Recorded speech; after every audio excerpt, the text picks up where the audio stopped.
Downtown Washington before the pandemic, downtown Washington during lockdown. Which one of these will the capital of the biggest economy in the world look like after COVID? Deborah Jordan used to work in the heart of Washington. She's glad to have given up her 45-minute commute during shutdown, and she's even gladder that the virus has prompted her employer to finally trust people to work from home. Perhaps people have stepped up as well because they're not in the office and there's nobody checking on them, and it really becomes a matter of, what is the product that you're supposed to deliver, and are you delivering it? It's a perfect storm of technology that allows us to work successfully from home, employers who need to save money on rents, and people who don't want to be in crowded spaces.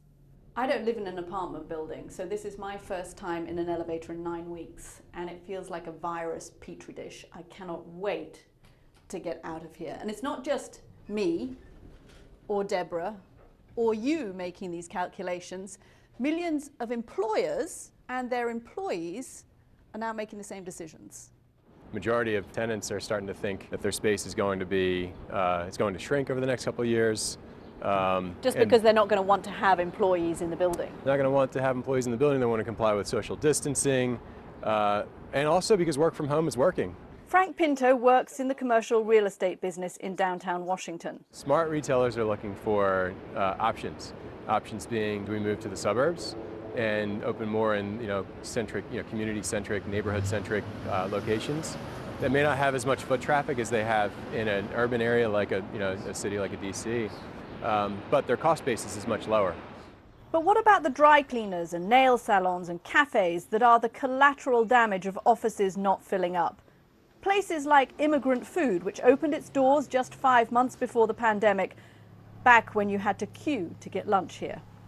The good old days, they're gone, and I'm afraid they may be gone for good. Pietro Schechter owns Immigrant Food. The impact, he says, stretches far beyond his restaurant.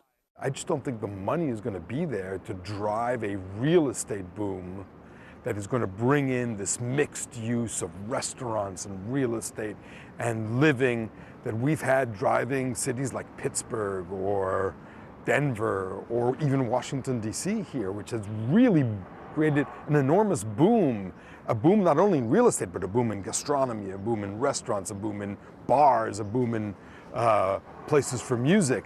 That's all in danger now because commercial real estate cannot be the driver of that anymore. This virus came from cities, it spread in cities, it hit cities hardest. The question now is whether it kills our cities even after it's been beaten.